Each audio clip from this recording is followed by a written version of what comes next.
Dear students, ഇന്ന് നമ്മൾ പഠിക്കാൻ പോകുന്ന topic procedures four clean milk production ആണ്. ക്ലീൻ മിൽക്ക് പ്രൊഡക്ഷൻ എന്ന് വെച്ചാൽ നിങ്ങൾക്കറിയാം, ശുദ്ധമായ പാലുൽപാദനം. പാലിനകത്ത് മാലിന്യങ്ങളുടെ അണുക്കളുടെയൊക്കെ അളവ് കുറയ്ക്കുക എന്നുള്ളതാണ് പ്രധാനപ്പെട്ട ലക്ഷ്യം. The clean milk production denotes the production of milk with minimum amount of bacteria and keeping it in safe condition till the milk is processed. അപ്പോൾ എന്ന് വെച്ചാൽ പാലിനകത്തുള്ള അണുക്കളുടെ അളവ്, ബാക്ടീരിയയുടെ അളവ് ഏറ്റവും താഴ്ന്ന ലെവലിൽ കൊണ്ടുവന്ന്, അല്ലെങ്കിൽ വളരെ കുറച്ച് മാത്രം കൊണ്ടുവന്ന് അതിനെ കൂടുതൽ കാലം സേഫായിട്ട് നല്ല രീതിയിൽ സേഫ് കണ്ടീഷനിൽ നിലനിർത്തുക എന്നുള്ളതാണ് നമുക്ക് പ്രധാനപ്പെട്ട ലക്ഷ്യം എന്ന് പറയുന്നത്. അതിന് നമ്മളെന്താണ്, പ്രോപ്പറായിട്ടുള്ള ഹൈജീനിക് മെഷേഴ്സും സ്റ്റോറേജും ഒക്കെ ആവശ്യമായിട്ട് വരും. ശരിയായ രീതിയിൽ എന്ന് വെച്ചാൽ നല്ല വൃത്തിയോടെ കൂടിയും ശരിയായ രീതിയിൽ സൂക്ഷിക്കുകയൊക്കെ ചെയ്താൽ മാത്രമേ നമുക്ക് ക്ലീൻ മിൽക്ക് പ്രൊഡക്ഷൻ സാധ്യമാവുകയുള്ളൂ. നമുക്കറിയാം, മിൽക്ക് എന്ന് വെച്ച് കഴിഞ്ഞാൽ ഒരു സമീകൃത ആഹാരമാണ്, ഒരുപാട് പോഷകങ്ങളുണ്ട്. അതുകൊണ്ട് തീർച്ചയായിട്ടും അതിനകത്ത് ബാക്ടീരിയ പോലുള്ള അണുക്കൾ പെട്ടെന്ന് വളരാനുള്ള സാധ്യത ഉണ്ട്. അതുമാത്രമല്ല, മനുഷ്യൻ അത് ഉപയോഗിക്കുന്നത് കൊണ്ട് ഈ അണുക്കളൊക്കെ ഉണ്ടെങ്കിൽ അവരുടെ ആരോഗ്യത്തെ അത് ബാധിക്കും. അതുകൊണ്ട് തീർച്ചയായിട്ടും നമ്മൾ ക്ലീൻ മിൽക്ക് പ്രൊഡക്ഷനകത്ത് പ്രത്യേക ശ്രദ്ധ കൊടുക്കേണ്ടതായിട്ട് ഉണ്ട്. ഇനി നമുക്കറിയാം, ഈ ബാക്ടീരിയ എങ്ങനെ പ്രവേശിക്കും എന്നുള്ളത്. പല രീതിയിൽ പാലിനകത്തോട്ട് ബാക്ടീരിയയ്ക്ക് പ്രവേശിക്കാനായിട്ട് സാധിക്കും. ഒന്ന്, ആനിമലിൻ്റെ ബോഡിയിൽ നിന്ന് തന്നെ, ആനിമലിൻ്റെ ശരീരത്തിൽ നിന്ന്, അതിൻ്റെ അകിടിയിൽ നിന്നോ, അല്ലെങ്കിൽ അകിട് വീക്കം ഉണ്ട്, അല്ലെങ്കിൽ പശുവിന് എന്തെങ്കിലും അസുഖം ഉണ്ടെങ്കിൽ ആ അസുഖത്തിൻ്റെ അണുക്കൾ പാലിലോട്ട് പ്രവേശിക്കാൻ സാധ്യതയുണ്ട്. അടുത്തത് മിൽക്കർ അല്ലെങ്കിൽ കറവക്കാരനിൽ നിന്ന്, കറവക്കാരൻ എന്തെങ്കിലും അസുഖം ഉണ്ട്, അല്ലെങ്കിൽ അതിലെ കയ്യിലെ അഴുക്ക് അങ്ങനെയുള്ളതിൽ നിന്നും പാലിലേക്ക് അണുക്കൾ പ്രവേശിക്കാനുള്ള സാധ്യതയുണ്ട്. അടുത്ത എൻവയോൺമെൻറ്റ്, അന്തരീക്ഷത്തിൽ നിന്നും അറിയാം, തൊഴുത്തിനകത്തൊക്കെ ഒരുപാട് പൊടിപടലങ്ങളൊക്കെ ഉണ്ട്, അല്ലെങ്കിൽ പ്രാണികളൊക്കെ കാണും. അന്നേരം അങ്ങനെയുള്ള സാധനങ്ങൾ പാലിലേക്ക് വീണിട്ട് പാലിൽ അശുദ്ധിയാവാനുള്ള സാധ്യതയുണ്ട്. അല്ലെങ്കിൽ യൂട്ടൻസിൽസ് എന്ന് വെച്ചാൽ ഉപകരണങ്ങൾ, പലതരം ഉപകരണങ്ങൾ എന്ന് വെച്ചാൽ നമ്മൾ പാല് കറക്കുന്ന പാത്രങ്ങളും മറ്റ് ഉപകരണങ്ങളിൽ നിന്നുള്ള അഴുക്കിൽ നിന്നും പാലിലേക്ക് അണുക്കൾ പ്രവേശിക്കാൻ സാധ്യതയുണ്ട്. അടുത്ത ഇംപ്രോപ്പർ സ്റ്റോറേജ്, ശരിയായ രീതിയിൽ നമ്മൾ പാല് സൂക്ഷിച്ചില്ലെങ്കിൽ അത് പെട്ടെന്ന് കേടായിപ്പോകും. നമുക്കറിയാം, വീട്ടിലൊക്കെ നമ്മൾ പാല് റെഫ്രിജറേറ്ററിലോ അല്ലെങ്കിൽ തണുത്ത അതിൽ വെച്ചില്ലെങ്കിൽ പാല് പെട്ടെന്ന് ചീത്തയായി പോകും. അന്നേരം പിന്നെ പല രീതിയിൽ പാലിലേക്ക് അണുക്കൾ പ്രവേശിക്കാൻ സാധ്യതയുണ്ട്. അന്നേരം ഇത് തടയുക അല്ലെങ്കിൽ അതിൻ്റെ എണ്ണം കുറയ്ക്കുക എന്നുള്ളതാണ് നമ്മൾ ക്ലീൻ മിൽക്ക് പ്രൊഡക്ഷൻ കൊണ്ട് ഉദ്ദേശിക്കുന്നത്. ഇത് പറയുന്നുണ്ട്, milk is a good medium for growth of bacteria, so care should be taken to reduce the bacterial load in the milk to minimum level. അതുകൊണ്ട് പാലിനകത്ത് പെട്ടെന്ന് അണുക്കൾ പ്രവേശിക്കും. അതായത് അതിൻ്റെ എണ്ണം കുറയ്ക്കുക അല്ലെങ്കിൽ അതിൻ്റെ അളവ് കുറയ്ക്കുക എന്നുള്ളതാണ് നമ്മുടെ പ്രധാനപ്പെട്ട ലക്ഷ്യം എന്ന് പറയുന്നത്. അന്നേരം നോക്കുക, ഈ ഒരു പടം കാണുമ്പോൾ നിങ്ങൾക്കറിയാം പാലിനകത്ത് ഏതൊക്കെ രീതിയിലാണ് പാലിലേക്ക് ബാക്ടീരിയ അല്ലെങ്കിൽ അണുക്കൾ പ്രവേശിക്കുന്നതെന്ന് നമുക്ക് മനസ്സിലാവും. ഒന്ന്, ആനിമലിൻ്റെ ശരീരത്തിൽ നിന്ന് പാലിലേക്ക് വീഴാൻ സാധ്യതയുണ്ട്, അല്ലെങ്കിൽ അതിൻ്റെ അകിടിലുണ്ടാകുന്ന അസുഖങ്ങൾ, അകിട് വീക്കം, അല്ലെങ്കിൽ പശുവിന് വേറെ എന്തെങ്കിലും അസുഖങ്ങൾ ഉണ്ടെങ്കിൽ തന്നെ ആ ബ്ലഡിൽ നിന്ന് അണുക്കൾ പാലിലേക്ക് പ്രവേശിക്കാനുള്ള സാധ്യതയുണ്ട്. അടുത്ത നോക്കുക, മിൽക്കിംഗ് എന്ന് വെച്ചാൽ കറവയായിട്ട് ബന്ധപ്പെട്ട് വരുന്ന ഒന്ന്, കറവക്കാരൻ്റെ ദേഹത്തു നിന്നാണ്. കറവക്കാരന് എന്തെങ്കിലും അസുഖം ഉണ്ടെങ്കിൽ ആ അണുക്കൾ പാലിലേക്ക് വീഴാൻ സാധ്യതയുണ്ട്. അയാളുടെ കയ്യിലെ അഴുക്കിൽ നിന്ന് പാലിലേക്ക് വീഴാൻ സാധ്യതയുണ്ട്. അല്ലെങ്കിൽ മിൽക്കിംഗ് മെത്തേഡ്, ചിലർ നമുക്ക് തമ്പിങ് എന്നൊക്കെ പറഞ്ഞ് നിങ്ങൾ മിൽക്കിംഗ് മെത്തേഡ് പഠിച്ചു കാണും. ഈ കൈയൊക്കെ വെച്ച് വളരെ അമക്കുമ്പോൾ അതിനകത്തുള്ള ബ്ലഡ് വെസൽ പൊട്ടിയിട്ട് ബ്ലഡും ഒക്കെ പാലിൽ വീണ് അങ്ങനെ അത് ചീത്തയാകാനുള്ള സാധ്യതയുണ്ട്. അടുത്ത നോക്കുക, എൻവയോൺമെൻറ്റ് എന്ന് വെച്ചാൽ അന്തരീക്ഷത്തിൽ നിന്ന്, നേരത്തെ നമ്മൾ പറഞ്ഞതാണ്, തൊഴുത്തിൽ നിന്നുള്ള പൊടിപടലങ്ങൾ പാലിലേക്ക് വീഴാൻ സാധ്യതയുണ്ട്. അതുപോലെ പ്രാണികൾ, തൊഴുത്താകുമ്പോൾ ഒരുപാട് പ്രാണികളൊക്കെ കാണാൻ സാധ്യതയുണ്ട്, പ്രാണികളൊക്കെ വന്ന് വീഴാൻ സാധ്യതയുണ്ട്. അങ്ങനെ മിൽക്ക് ചീത്തയാവാനുള്ള അല്ലെങ്കിൽ കണ്ടാമിനേറ്റ് ചെയ്യാനുള്ള സാധ്യത കൂടുതലാണ്. അടുത്ത യൂട്ടൻസിൽസ്, പാല് കറവയ്ക്ക് ഉപയോഗിക്കുന്ന ഉപകരണങ്ങൾ, അത് വൃത്തിയുള്ള നല്ല ഉപകരണങ്ങളല്ലെങ്കിൽ അതിൽ നിന്നുള്ള അഴുക്കുകളും പാലിലേക്ക് വീഴാൻ സാധ്യതയുണ്ട്. അന്നേരം ഈ 4 കാര്യങ്ങൾ നിങ്ങൾ നോക്കിക്കഴിഞ്ഞാൽ നമുക്ക് പെട്ടെന്ന് തന്നെ ഏതൊക്കെ രീതിയിൽ നിങ്ങളെ അനുഭവത്തിൽ നിന്ന് തന്നെ നിങ്ങൾക്ക് ചിന്തിച്ചു കഴിഞ്ഞാൽ നമുക്ക് മനസ്സിലാവും എങ്ങനെയൊക്കെയാണ് പാലിൽ ബാക്ടീരിയ അല്ലെങ്കിൽ അണുക്കൾ അല്ലെങ്കിൽ അഴുക്ക് വിടാനുള്ള സാധ്യതയുള്ള മാർഗ്ഗങ്ങളാണ് ഈ പറഞ്ഞത്. അന്നേരം ഇത്രയും കാര്യങ്ങൾ നമ്മൾ കൺട്രോൾ ചെയ്യുകയാണെങ്കിൽ നമുക്ക് ക്ലീൻ മിൽക്ക് പ്രൊഡക്ഷൻ സാധ്യമാവും. നമ്മൾ എന്തൊക്കെയാണ് ചെയ്യാനുള്ളതെന്ന്, മിൽക്കിങ്ങിന് നമ്മൾ എന്തൊക്കെ കാര്യങ്ങൾ ചെയ്താൽ ക്ലീൻ മിൽക്ക് പ്രൊഡക്ഷൻ സാധ്യമാവും എന്നുള്ളത് നമുക്കറിയാം. Wash and wipe the udder properly before മിൽക്കിങ്ങിന് മുമ്പ് ആനിമലിൻ്റെ ബോഡിയും അകിടുമൊക്കെ നല്ലോണം കഴുകാൻ മാത്രം പോരാ, അത് നല്ലോണം തുടച്ചെടുക്കുകയും ചെയ്യും. അല്ലെങ്കിൽ എന്തോന്ന്, ഇതിൽ നിന്നുള്ള ആ വെള്ളം വീണ്ടും ഇറ്റിട്ട് പാലിനകത്ത് വീഴാൻ സാധ്യതയുണ്ട്. അന്നേരം അങ്ങനെ ചെയ്യണം. നമുക്ക് അഡറിൻ്റെയും വയറിൻ്റെയും ഭാഗത്തൊക്കെ ഫ്ലാങ്ക് റീജിയനിലൊക്കെ അധികമായിട്ട് ഒരുപാട് രോമങ്ങളുണ്ടെങ്കിൽ അതൊന്ന് കട്ട് ചെയ്തിട്ട് കുറച്ച് വെക്കുന്നതല്ലേ കാര്യം. അല്ലെങ്കിൽ രോമങ്ങൾ വീഴാനോ അല്ലെങ്കിൽ അതിൻ്റെ ഇടയ്ക്ക് അഴുക്കൊക്കെ കയറിയിരിക്കാനുള്ള സാധ്യത കൂടുതലാണ്. പിന്നെ അതിൻ്റെ ബോഡിയും ക്ലീൻ ചെയ്യേണ്ടതായിട്ടുണ്ട്, അത് നേരത്തെ പറഞ്ഞതാണ്. ഇനി അടുത്ത നോക്കുക, ഇനി കറവക്കാരൻ വരുവാണെങ്കിൽ hands of the milker should be cleaned properly before milking and he should be healthy with clean habits four proper hygiene. അയാൾക്ക് പ്രത്യേകിച്ച് അസുഖങ്ങളൊന്നും ഉണ്ടാവില്ല. അത് കണക്ക് അയാളുടെ കൈയും നല്ല വൃത്തിയുള്ളതായിരിക്കും. അല്ലെങ്കിൽ എന്ത്, അയാളുടെ കയ്യിലുള്ള അഴുക്ക് അതിനകത്ത് വീഴാം. ഫോർ എക്സാമ്പിൾ ഇപ്പം പണ്ട് കറവക്കാർക്ക് TB ഉണ്ടെങ്കിൽ ക്ഷയമുള്ള കറവക്കാർ അയാൾ ചുമക്കുകയും തുമ്മുകയൊക്കെ ചെയ്യുമ്പോൾ അത് ആ അണുക്കൾ പശുവിൻ്റെ ദേഹത്തോട്ടും കയറാൻ സാധ്യതയുണ്ട്. അതിനൊക്കെ പാലിലേക്കും വന്നിട്ട് അങ്ങനെ ചില അസുഖങ്ങളൊക്കെ പടർന്ന ഇതുണ്ട്. അതുകൊണ്ട് കറവക്കാരന് അസുഖം ഉണ്ടെങ്കിൽ അയാളെ കയ്യിലേക്ക് വൃത്തിയുള്ള നഖമൊക്കെ വെട്ടണം, കയ്യിലെ അഴുക്കൊക്കെ മാറ്റണം.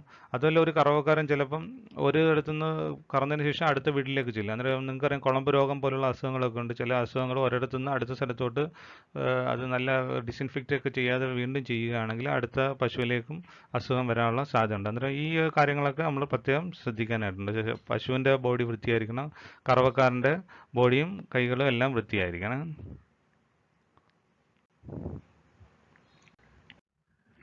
അടുത്ത നോക്കെ, അവോയ്ഡ് ഡസ്റ്റി എൻവയോൺമെൻറ്റ്. നമുക്കറിയാം തൊഴുത്തിനകത്ത് ഒരുപാട് പൊടിയും ഫീഡിൻ്റെ അഴുക്കുകൾ കാണും, അല്ല യൂറിൻ്റെയും ഡങ്ങിൻ്റെയും എല്ലാം പൊടികളാണ്. അന്നേരം ഇതൊന്നും വന്ന് അതിനകത്ത് പൊടിയായാലും ഡങ്, യൂറിൻ ഇതൊന്നും പാലിൽ വീഴാതെ പ്രത്യേകം ശ്രദ്ധിക്കണം.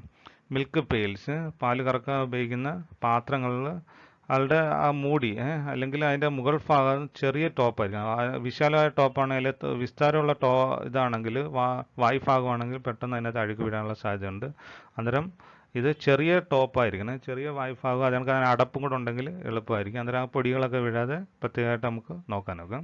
അടുത്ത control flies and insects to avoid contamination of milk. അത് നമ്മൾ നേരത്തെ പഠിച്ചാണ്. പ്രാണികൾ തൊഴുത്തിലാകുമ്പോൾ ഒരുപാട് പ്രാണികളും ഈച്ചകളും ഒക്കെ കാണും. അന്നേരം അതൊക്കെ വന്ന് പാലിൽ വീഴാതെ നോക്കണം. അങ്ങനെയൊക്കെ വീഴുകയാണെങ്കിൽ പാല് പെട്ടെന്ന് ചീത്തയാവാനും കണ്ടാമിനേഷൻ ചെയ്യാനുമുള്ള സാധ്യത ഉണ്ട്. ഇനി അഥവാ ചെറിയ എന്തെങ്കിലും പാർട്ടിക്കിൾസ് ഒക്കെ വീഴുകയാണെങ്കിൽ, അല്ലെങ്കിൽ പ്രാണികളൊക്കെ വീഴുകയാണെങ്കിൽ മിൽക്ക് ക്യാൻ ബി സ്ട്രെയിൻഡ്. പാൽ അരിക്കുകയാണെങ്കിൽ നമുക്കിതിനെ റിമൂവ് ചെയ്ത് കളയാം. അങ്ങനെ ഒരുപാട് അഴുക്ക പ്രാണികളൊക്കെ ഉണ്ടെങ്കിൽ നമ്മളങ്ങനെ സ്ട്രെയിൻ ചെയ്ത് അല്ലെങ്കിൽ അരിച്ച് കളയുന്നത് നല്ലതായിരിക്കും. അന്നേരം ആ പാലിനകത്തുള്ള കണ്ടാമിനേഷൻ ഒരു പരിധിവരെ നമുക്ക് ഒഴിവാക്കാനായിട്ട് സാധിക്കും. നമുക്കറിയാം ഇപ്പം വലിയ വലിയ ഫാമുകളിലൊക്കെ മിൽക്കിംഗ് മെഷീൻസ് ആണ് ഉപയോഗിക്കുന്നത്. മിൽക്കിംഗ് മെഷീൻസ് ഉപയോഗിക്കുകയാണെങ്കിൽ ഈ പറഞ്ഞ ഈ പ്രശ്നങ്ങളൊക്കെ, കറവക്കാരൻ്റെ ഭാഗത്തു നിന്നുള്ള പ്രശ്നം, എൻവയോൺമെൻറ്റിൽ നിന്നുള്ള പ്രശ്നങ്ങളൊക്കെ നമുക്ക് ഒഴിവാക്കാനായിട്ട് സാധിക്കും. നിങ്ങൾ കണ്ടു കാണും. അത് നമ്മൾ ഓട്ടോമാറ്റിക്കായിട്ട് മിൽക്കിംഗ് പാർലറിൽ അല്ലെങ്കിൽ അങ്ങനെ ഫാമുകളിലൊക്കെ വിസിറ്റ് ചെയ്തപ്പോൾ നിങ്ങൾ കണ്ടു കാണും. അന്നേരം ഇപ്പോൾ വലിയ ഫാമുകളിലൊക്കെ നമ്മൾ മിൽക്കിംഗ് മെഷീൻസ് ആണ് ഉപയോഗിക്കുന്നത്. അവിടെ കറവക്കാരൻ്റെ പ്രശ്നവും ഈ എൻവയോൺമെൻറ്റിൻ്റെ പ്രശ്നവും നമുക്ക് കുറയ്ക്കാൻ സാധിക്കും. പക്ഷേ ആനിമലിൻ്റെ പാർട്ടിയിൽ നിന്നുള്ളതും യൂട്ടൻസിൽസും നമ്മൾ പ്രത്യേകം ശ്രദ്ധിക്കണം. അവിടെ ആയാലും ആ ഒരു പ്രശ്നം അവിടെയും വരാനുള്ള സാധ്യത ഉണ്ട്. ഇനി അടുത്ത് നോക്കെ, അടറിനകത്ത് നമുക്കറിയാം ഇൻസൈഡ് ദ അടർ ദർ ഈസ്, ഈ നിങ്ങൾ ടീറ്റിൻ്റെ സ്ട്രക്ചറൊക്കെ പഠിച്ചു കാണും. അന്നേരം അടിയിലൊരു സ്ഫിങ്ക്ചർ, ഒരു ദ്വാരമുണ്ട്. അന്നേരം ആ ദ്വാരത്തിൽ കൂടെ അണുക്കൊക്കെ കയറാൻ സാധ്യതയുണ്ട്. അതുകൊണ്ട് ഈ ഒരു കറവ കഴിഞ്ഞിട്ട് തീരുമ്പോഴത്തേക്ക് ആ കുറച്ച് സമയം തുറന്നിരിക്കും. അന്നേരം അതുവഴി അണുക്കൾ കയറി അതിനകത്തോട്ട് കയറാൻ സാധ്യതയുണ്ട്. അന്നേരം അടുത്ത കറവയ്ക്ക്, ഒരു കറവ കഴിഞ്ഞിട്ട് അടുത്ത്, ഇപ്പോൾ രാവിലെ കറന്നിട്ട് വൈകിട്ട് കറക്കുമ്പോഴത്തേക്ക് നമ്മൾ ആദ്യത്തെ 2-3 സ്ട്രിപ്പ് 2-3 കുറച്ച് പാല് കറന്ന് കളയണം. കാര്യം പഴയ ആ കയറിയ ബാക്ടീരിയ അതിനകത്ത് ഉണ്ടാവാൻ സാധ്യതയുണ്ട്. അതുകൊണ്ടാണ് അത് കറന്ന് കളയണം. ആദ്യത്തെ 2-3 സ്ട്രിപ്പ് നമ്മൾ കറന്ന് കളയണം. അതാണ് inside the udder there is always some amount of bacteria, so discard first few strips of milk to reduce the bacteria level in milk. കാര്യം പറയില്ലേ, മുൻപത്തെ കറവയ്ക്ക് ശേഷം അതിൻ്റെ ടീറ്റിനകത്തുള്ള ദ്വാരം തുറന്നിരിക്കുന്നുണ്ട്, അല്ലെങ്കിൽ മുലക്കാമ്പിലുള്ള ആ ദ്വാരം തുറന്നിരിക്കുന്നുണ്ട്. അതുവഴി ബാക്ടീരിയ കയറി അതിനകത്ത് ഇരിക്കും. അന്നേരം അടുത്ത കറവ സമയത്ത് നമ്മൾ ആദ്യം പിഴിയുന്ന പാലിനകത്ത് ഈ ബാക്ടീരിയ വെളിയിലോട്ട് വരും. അതുകൊണ്ട് ആദ്യത്തെ 2-3 സ്ട്രിപ്പ് പാൽ നമ്മൾ കറന്ന് കളയുന്നത് നല്ലതായിരിക്കും. അടുത്ത സബ് ക്ലിനിക്കൽ മാസ്റ്റൈറ്റിസ്. മാസ്റ്റൈറ്റിസ് എന്ന് വെച്ചാൽ നിങ്ങൾക്കറിയാം അകിട് വീക്കമാണ്. പക്ഷേ സബ് ക്ലിനിക്കൽ മാസ്റ്റൈറ്റിസ് എന്ന് വെച്ചാൽ ലക്ഷണമില്ലാത്ത, അല്ലെങ്കിൽ തുടക്ക സമയത്ത് വലിയ ലക്ഷണമൊന്നും കാണത്തില്ല, അകിടിന് വീക്കോ പാലിന് വ്യത്യാസമൊന്നും കാണത്തില്ല. അങ്ങനെയുള്ള സമയത്ത് നമ്മൾ അത് കണ്ടുപിടിക്കാൻ വേണ്ടി ഇടയ്ക്കിടയ്ക്ക് ഫാമുകളിലൊക്കെ CMT ടെസ്റ്റ് അല്ലെങ്കിൽ കാലിഫോർണിയ മാസ്റ്റൈറ്റിസ് ടെസ്റ്റ് എന്ന് പറയും. നിങ്ങൾക്കറിയാം അതിനകത്തൊരു 4 ദ്വാരമുള്ള 4 തട്ടുള്ള ഒരു പാഡുണ്ട്, അല്ലെങ്കിൽ ഒരു ഇതുണ്ട്, നിങ്ങൾ കണ്ടു കാണും. അതിനകത്തോട്ട് നമ്മൾ 4 കാമ്പിലെയും പാല് ഒഴിച്ചിട്ട് അതിനകത്തോട്ട് കാലിഫോർണിയ മാസ്റ്റൈറ്റിസ് ടെസ്റ്റ് റിയേജൻ്റ് ഉണ്ട്. ആ റിയേജൻ്റ് ഒഴിച്ച് കഴിയുമ്പം എന്തെങ്കിലും മാസ്റ്റൈറ്റിസ് ഉണ്ടെങ്കിൽ ആ ഭാഗം ഇങ്ങനെ പിരിഞ്ഞ മാതിരി ഇങ്ങനെ കട്ടിയായിട്ടിരിക്കും. സാധാ പാലാണെങ്കിൽ ഒരു പ്രശ്നവും കാണത്തില്ല. അങ്ങനെ വെച്ച് നമുക്ക് കണ്ടുപിടിക്കാം. കാര്യം ഇത് സബ് ക്ലിനിക്കൽ മാസ്റ്റൈറ്റിസ് എന്ന് വെച്ചാൽ ലക്ഷണമില്ലാത്ത മാസ്റ്റൈറ്റിസ് ആണ്. സാധാ മാസ്റ്റൈറ്റിസ് നമുക്ക് കണ്ടാൽ തന്നെ അറിയാം, അകിട് വീർത്തിരിക്കും, കട്ടി കാണും, അതിനൊക്കെ പാലിന് വ്യത്യാസം കാണും. അത് അങ്ങനെ ഇല്ലാത്തുള്ള കണ്ടുപിടിക്കാനുള്ളതാണ് നമുക്ക് ഈ കാലിഫോർണിയ മാസ്റ്റൈറ്റിസ് ടെസ്റ്റ് ചെയ്യുക. അന്നേരം ഇടയ്ക്കിടയ്ക്ക് ഈ ടെസ്റ്റ് ഫാമുകളിൽ ചെയ്യാറുണ്ട്. അന്നേരം ഇത് മുൻകൂട്ടി നമുക്ക് കണ്ടുപിടിക്കാനുള്ള, മാസ്റ്റൈറ്റിസ് കണ്ടുപിടിക്കാനുള്ള ഇതാണ്. മാസ്റ്റൈറ്റിസ് മിൽക്ക് ഇതിനകത്ത് വീണ് കഴിഞ്ഞാൽ അതിനകത്തുള്ള അണുക്കളും കൂടെ പാലിൽ കയറും. അതുവഴി പാല് ചീത്തയാകാനുള്ള സാധ്യതയുണ്ട്. നമ്മൾ നേരത്തെ പറഞ്ഞ കണക്ക് പാല് കറക്കാൻ ഉപയോഗിക്കുന്ന ഉപകരണങ്ങൾ നല്ല വൃത്തിയായിരിക്കണം, നല്ലോണം കഴുകണം. അന്നേരം അലൂമിനിയം പാത്രങ്ങളാണ് നമ്മൾ സാധാരണയായിട്ട് ഉപയോഗിക്കുന്നത്. It should be thoroughly cleaned with detergents and sanitizers. Soap സാനിറ്റൈസറൊക്കെ വെച്ച് നല്ലോണം ക്ലീൻ ചെയ്തിട്ടുള്ള അലൂമിനിയം പാത്രങ്ങളാണ് നമ്മൾ ഉപയോഗിക്കേണ്ടത്. അതിനകത്ത് വൃത്തിക്കകത്ത് വളരെ ശ്രദ്ധിക്കണം. കാര്യം നമ്മൾ പാല് നേരത്തെ പറഞ്ഞ കണക്ക് പഴയ പാല് അതിനകത്ത് പറ്റി പിടിച്ചിരുന്ന അതിലെ അണുക്കൾ കാണും. ആ അണുക്കൾ പുതിയ പാലിലേക്ക് പ്രവേശിക്കാനുള്ള സാധ്യതയുണ്ട്. ഇനി സാനിറ്റൈസേഷന് വേണ്ടി നമ്മൾ ഹൈപ്പോക്ലോറൈഡ്സ്, ക്ലോറിൻ കലർന്നിട്ടുള്ള ഹൈപ്പോക്ലോറൈഡ്സ് മാതിരിയുള്ള സാനിറ്റൈസേഴ്സാണ് അതിന് ഉപയോഗിക്കുന്നത്. ഇനി അടുത്തത്, പാല് കറന്നു കഴിഞ്ഞ ഉടനെ അതിനെ 5 ഡിഗ്രി സെൽഷ്യസിലേക്ക് നമ്മൾ കൂൾ ചെയ്യണം, തണുപ്പിക്കണം. അങ്ങനെ ചെയ്താണെങ്കിൽ അത് ഒരുപാട് കാലം നമുക്ക് സൂക്ഷിച്ച് വെക്കാനായിട്ട് സാധിക്കും. കറന്ന പാലിനെ സൂക്ഷിച്ച് വെക്കുന്ന 5 ഡിഗ്രി സെൽഷ്യസിലോട്ട് കൂൾ ചെയ്ത് കഴിഞ്ഞാൽ നമുക്ക് കുറച്ച് നേരം കൂടുതൽ സമയം നമുക്ക് സൂക്ഷിച്ച് വെക്കാനായിട്ട് സാധിക്കും. അതേസമയം നമുക്കറിയാം അറ്റ്മോസ്ഫറിക് ടെമ്പറേച്ചർ അല്ലെങ്കിൽ അന്തരീക്ഷ ഊഷ്മാവ് എന്ന് പറഞ്ഞാൽ 30 ഡിഗ്രി ഒക്കെയാണ്. അതിൽ വെച്ച് കഴിഞ്ഞാൽ 1-2 മണിക്കൂർ ഇത് പെട്ടെന്ന് നശിച്ചു പോകാം. ഈ കുറഞ്ഞ ടെമ്പറേച്ചർ ആണെങ്കിൽ ഒരു ഗുണമെന്ന് വെച്ച് കഴിഞ്ഞാൽ ഈ ബാക്ടീരിയക്കൊന്നും പെട്ടെന്ന് അതിനകത്ത് മൾട്ടിപ്ലൈ ചെയ്യാനായിട്ട് ഒക്കത്തില്ല. അതേസമയം ടെമ്പറേച്ചർ കൂടിയിരുന്ന് കഴിഞ്ഞാൽ അത് പെട്ടെന്ന് അതിനകത്ത് മൾട്ടിപ്ലൈ ചെയ്ത് അതിൻ്റെ നമ്പർ കൂടാൻ സാധ്യതയാണ്. ഇത് കൂടാതെ നമ്മൾ വേറെ ശ്രദ്ധിക്കാനുള്ളത് മിൽക്കിംഗ് മെത്തേഡ്സ്. ഞാൻ നേരത്തെ പറഞ്ഞ ഫുൾ ഹാൻഡ് മെത്തേഡ് ഉണ്ട്, തമ്പിങ് ഉണ്ട്, സ്ട്രിപ്പിംഗ് ഉണ്ട്. അങ്ങനെ ഈ തമ്പിങ് എന്ന് വെച്ച് കഴിഞ്ഞാൽ ഈ കൈ ഇങ്ങനെ മടക്കി വെച്ചിട്ട് അമുക്കി ചെയ്യുമ്പോഴത്തേക്ക് ബ്ലഡ് വെസലൊക്കെ പൊട്ടി ബ്ലഡ് വീഴാൻ സാധ്യതയുണ്ട്. അന്നേരം അത് നോക്കുക. അന്നേരം ആ മിൽക്കിംഗ് മെത്തേഡ്സ് പ്രത്യേകമായിട്ട് നോക്കണം. സ്റ്റോറേജിൻ്റെ കാര്യം നമ്മൾ നേരത്തെ പറഞ്ഞ് കറക്റ്റായിട്ട് സ്റ്റോറേജ് ചെയ്യണം. നല്ലോണം അടച്ച് ആ കൂൾ ടെമ്പറേച്ചറിൽ തന്നെ ചെയ്യണം. തുറന്ന് വെക്കുക, അല്ലെങ്കിൽ ടെമ്പറേച്ചർ വ്യത്യാസം വരികയൊക്കെ ചെയ്ത് കഴിഞ്ഞാൽ വീണ്ടും പാല് ചീത്തയാനുള്ള സാധ്യതയുണ്ട്. ഇനി അടുത്ത അഡൾട്രേഷൻ നിങ്ങൾക്കറിയാം, മായം ചേർക്കുക. പാലിൽ വെള്ളം അല്ലെങ്കിൽ സ്റ്റാർച്ച്, പഞ്ചസാര അങ്ങനെയുള്ള കാര്യങ്ങളൊക്കെ ആൾക്കാർ ചേർക്കാറുണ്ട്. അന്നേരം അങ്ങനെ ചെയ്ത് കഴിഞ്ഞാൽ നമ്മൾ ഈ ക്ലീൻ മിൽക്ക് പ്രൊഡക്ഷനെ അത് അഫക്റ്റ് ചെയ്യുന്ന ഒരു പ്രക്രിയയാണ്. അന്നേരം ഇങ്ങനെയുള്ള മായം ചേർക്കുന്നത് തടയുകയും വേണം. ഇനി ഇതിനകത്തുള്ള ചില ഫീഡ്സ് കൊടുക്കുക. ഫോർ എക്സാമ്പിൾ സൈലേജ് എന്നൊക്കെ പറഞ്ഞാൽ നമുക്കറിയാം. അതൊക്കെ നമ്മൾ കറവയ്ക്ക് മുമ്പ് കൊടുക്കുകയാണെങ്കിൽ അതിൻ്റെ ഒരു സ്മെല്ലും കളറും ഒക്കെ പാലിനകത്ത് വരാൻ സാധ്യതയുണ്ട്. അതുകൊണ്ട് ഇങ്ങനെയുള്ള ഫീഡുകൾ, ഈ പാലിന് കളറോ സ്മെല്ലോ ഒക്കെ കൊടുക്കുന്ന ഫീഡുകൾ കറവയ്ക്ക് ശേഷമേ നമ്മൾ കൊടുക്കാവുള്ളൂ. അല്ലെങ്കിൽ അതിനകത്ത് ആ കളർ വ്യത്യാസമൊക്കെ ഉണ്ടെങ്കിൽ ആൾക്കാർക്ക് അത് അതിൻ്റെ ഒരു ക്ലീൻനെസ്സിനെ അഫക്റ്റ് ചെയ്യാനുള്ള സാധ്യതയുണ്ട്. അന്നേരം അങ്ങനെയുള്ള കാര്യങ്ങൾ കൂടെ ശ്രദ്ധിക്കണം. അതാണൊക്കെ വേറെ ഇതൊക്കെ കോമൺ ആയിട്ടുള്ള ചില കാര്യങ്ങളാണ്. ഫംഗസ് ഇൻഫെക്റ്റ് ചെയ്തിട്ടുള്ള ആസ്പെർഗില്ലോസിസ് എന്നൊക്കെ പറഞ്ഞ ഫംഗസ് ഉണ്ട്. ആ ഫംഗസ് ഒക്കെ ഇൻഫെക്റ്റ് ചെയ്തിട്ടുള്ള ഏതെങ്കിലും ഫീഡ് കൊടുക്കുകയാണെങ്കിൽ അഫ്ലാടോക്സിൻ, നമ്മൾ നേരത്തെ പഠിച്ചിട്ടുള്ള അഫ്ലാടോക്സിൻ എന്ന് പറഞ്ഞ ഒരു വിഷമുണ്ട്. അത് പാൽ വഴി വെള്ളിലോട്ട് വരും. അതെനിക്ക് പശുവിന് എന്തെങ്കിലും അസുഖം ഉണ്ടെങ്കിൽ അതിൽ നിന്നുള്ള അണുക്കൾ പാലിലേക്ക് വരാൻ സാധ്യതയുണ്ട്. അന്നേരം ഇങ്ങനെയുള്ള അസുഖമുള്ളത് അല്ലെങ്കിൽ ഇങ്ങനെയുള്ള പന്ന ഫീഡൊക്കെ കൊടുക്കുന്നത് ക്ലീൻ മിൽക്ക് പ്രൊഡക്ഷനെ അഫക്റ്റ് ചെയ്യാൻ സാധ്യതയുണ്ട്. പിന്നെ വേറൊരു കാര്യം, ഇത് നമ്മൾ വളരെ ശ്രദ്ധിക്കാൻ കോമൺ ആയിട്ടുള്ളൊരു പ്രോബ്ലമാണ്. ഈ പശുവിന് ഇപ്പോൾ എന്തെങ്കിലും അസുഖം വരുമ്പോൾ നമ്മൾ ആൻറ്റിബയോട്ടിക്സ് കൊടുക്കും. ഓരോ ആൻറ്റിബയോട്ടിക് കൊടുത്താലും ഇപ്പോൾ 2 ദിവസം 3 മാസം കഴിഞ്ഞിട്ടൊക്കെ ചിലതിൻ്റെ പാലുകൾ ഉപയോഗിക്കാറുള്ളൂ. പാല് നമുക്ക് ഉപയോഗിക്കാൻ സാധിക്കുകയുള്ളൂ. പക്ഷേ ആൾക്കാർ എപ്പോഴും അത് ചെയ്യാറില്ല. ആൾക്കാർ അസുഖം മാറിക്കഴിഞ്ഞാൽ ചിലപ്പോൾ പിറ്റേന്ന് തന്നെ, ഇന്ന് ആൻറ്റിബയോട്ടിക് കൊടുത്താൽ നാളെ തന്നെ ചിലപ്പം പാലെടുത്ത് നമുക്ക് ഉപയോഗത്തിനായിട്ട് തരും. അന്നേരം അതിനകത്ത് ഈ ആൻറ്റിബയോട്ടിക്കിൻ്റെ അംശങ്ങൾ കാണും. അന്നേരം ഓരോ ഡ്രഗിനും ഓരോന്ന് അവർ പറഞ്ഞിട്ടുണ്ട്. 2 ദിവസം 3 ദിവസം 5 ദിവസം എന്നൊക്കെ പറഞ്ഞിട്ടുണ്ട്. അന്നേരം അതിനുശേഷം മാത്രമേ ഈ ആൻറ്റിബയോട്ടിക് ട്രീറ്റ്മെൻറ്റിന് വിധേയനായിട്ടുള്ള പശുക്കളുടെ പാല് ഈ അതിന് വിഡ്രോവൽ പീരീഡ് എന്നാണ് പറയുന്നത്. ആ ദിവസം കഴിഞ്ഞാൽ, അത്രയും ദിവസം പറയുന്ന ദിവസം കഴിഞ്ഞതിന് ശേഷം മാത്രമേ വിൽക്കാവുള്ളൂ. അതിപ്പോഴും നേരിടുന്ന പ്രശ്നമാണ്. പല പാലുകളും പരിശോധിക്കുമ്പോൾ ഈ ആൻറ്റിബയോട്ടിക് റെസിഡ്യൂസ് നമുക്ക് കാണാനായിട്ട് സാധിക്കും. നോക്കെ, സ്റ്റെപ്സ് ഇൻ ക്ലീൻ പ്രൊഡക്ഷൻ ഒന്നും കൂടെ ഒന്ന് ചുരുക്കി നമ്മൾ പറയാം. ബിഫോർ മിൽക്കിങ്, അന്നേരം നമ്മൾ ക്ലീൻ മിൽക്ക് പ്രൊഡക്ഷന് മിൽക്കിങ്ങിന് മുമ്പ് ശ്രദ്ധിക്കേണ്ട കാര്യങ്ങൾ എന്തൊക്കെയാണ്? എക്സ്റ്റീരിയർ അഡറിൻ്റെ കാര്യം ശ്രദ്ധിക്കണം. ഇൻറ്റീരിയർ ഓഫ് ദ അഡറിന് അകത്തുള്ള കാര്യങ്ങൾ ശ്രദ്ധിക്കണം. അത് മാസ്റ്റൈറ്റിസ് ഒക്കെ ഉണ്ടോ എന്ന് നോക്കണം. അത് ഉപയോഗിക്കണം. വെളിയിലാകുമ്പോൾ നമ്മൾ നല്ലോണം കഴുകി തുടയ്ക്കണം. അതിന് ബോഡി ഓഫ് ദ ആനിമൽ നോക്കണം. ആനിമലിന് എന്തെങ്കിലും അസുഖം ഉണ്ടോ എന്ന് നോക്കണം. ഇത്രയും കാര്യങ്ങൾ നമ്മൾ ആദ്യം പരിശോധിക്കണം കറവയ്ക്ക് മുമ്പ്. ഇനി കറന്നുകൊണ്ടിരിക്കുമ്പോൾ ഡ്യൂറിങ് മിൽക്കിങ് ശ്രദ്ധിക്കേണ്ട കാര്യം എന്താണ്? മിൽക്കർ, കറവക്കാരനുമായിട്ട് ബന്ധപ്പെട്ടുള്ള പ്രശ്നങ്ങൾ, ഡസ്റ്റ്, ഫ്ലൈസ്, അന്തരീക്ഷത്തിൽ നിന്ന് പൊടി അല്ലെങ്കിൽ പ്രാണികൾ വീഴാൻ സാധ്യതയുണ്ട്, യൂട്ടൻസിൽസ്, കറക്കുന്ന പാത്രത്തിൻ്റെ വൃത്തി. എന്നിട്ട് ഇത്രയും കാര്യങ്ങൾ മിൽക്കിംഗ് സമയത്ത് നമ്മൾ ശ്രദ്ധിക്കേണ്ടതാണ്. അല്ലെങ്കിൽ ഇതുവഴിയാണ് അണുക്കൾ പ്രവേശിക്കാനുള്ള സാധ്യതയായിട്ട് വരുന്നത്. നമുക്കറിയാം, മിൽക്കിംഗ് മെഷീൻ ഉപയോഗിക്കുകയാണെങ്കിൽ മിൽക്കറിൻ്റെയും ഡസ്റ്റ് ആൻഡ് ഫ്ലൈസ് ആ ഒരു പ്രശ്നം ഒഴിവാക്കാനായിട്ട് ഒരു പരിധിവരെ നമുക്ക് സാധിക്കും.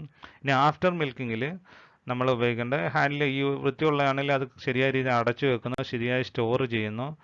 പാക്കിംഗ് ആൻഡ് ട്രാൻസ്പോർട്ടും ഇതിനകത്ത് നമ്മൾ പ്രത്യേകമായിട്ട് ശ്രദ്ധിക്കേണ്ട കാര്യങ്ങളാണ്. ചിലപ്പോൾ നമ്മൾ പാക്ക് ചെയ്യുകയും അതിനകത്തുള്ള അഴുക്കൾ വരാതിരിക്കുക, കൊണ്ടുപോകുമ്പോഴുള്ള പ്രശ്നങ്ങൾ. അത് ഈ ക്ലീൻ മിൽക്ക് പ്രൊഡക്ഷൻ ചെയ്യുമ്പോൾ നമ്മൾ വളരെ പ്രധാനമായിട്ട് ഇത്രയുള്ള കാര്യങ്ങളാണ് ശ്രദ്ധിക്കാനുള്ളത്. ഒന്നുകൂടെ കൂടെ ചുരുക്കി പറഞ്ഞാൽ നിങ്ങൾക്കറിയാം, ഒന്ന് ആനിമലിൻ്റെ പാർട്ടിൽ നിന്നാണ്, ആനിമലിൻ്റെ ബോഡിയിൽ നിന്ന് ശരീരത്തിൽ നിന്ന് അണുക്കൾ പ്രവേശിക്കാൻ നോക്കുക. അടുത്തത് കറവക്കാരൻ്റെ നിന്ന് അണുക്കൾ പ്രവേശിക്കാതെ നോക്കുക. അടുത്ത എൻവയോൺമെൻറ്റ്, അന്തരീക്ഷത്തിൽ നിന്ന് പൊടിയും പ്രാണികളും വീഴാതെ നോക്കുക. അടുത്ത യൂട്ടൻസിൽസ്, ഉപകരണങ്ങൾ, വൃത്തിയുള്ള ഉപകരണങ്ങൾ ഉപയോഗിക്കുക, ശരിയായ സ്റ്റോറേജ് ചെയ്യുക. ഇത്രയും കാര്യങ്ങൾ ചെയ്യുകയാണെങ്കിൽ നമുക്ക് ശുദ്ധമായ പാൽ ഉൽപ്പാദനം നടത്താനായിട്ട് സാധിക്കും.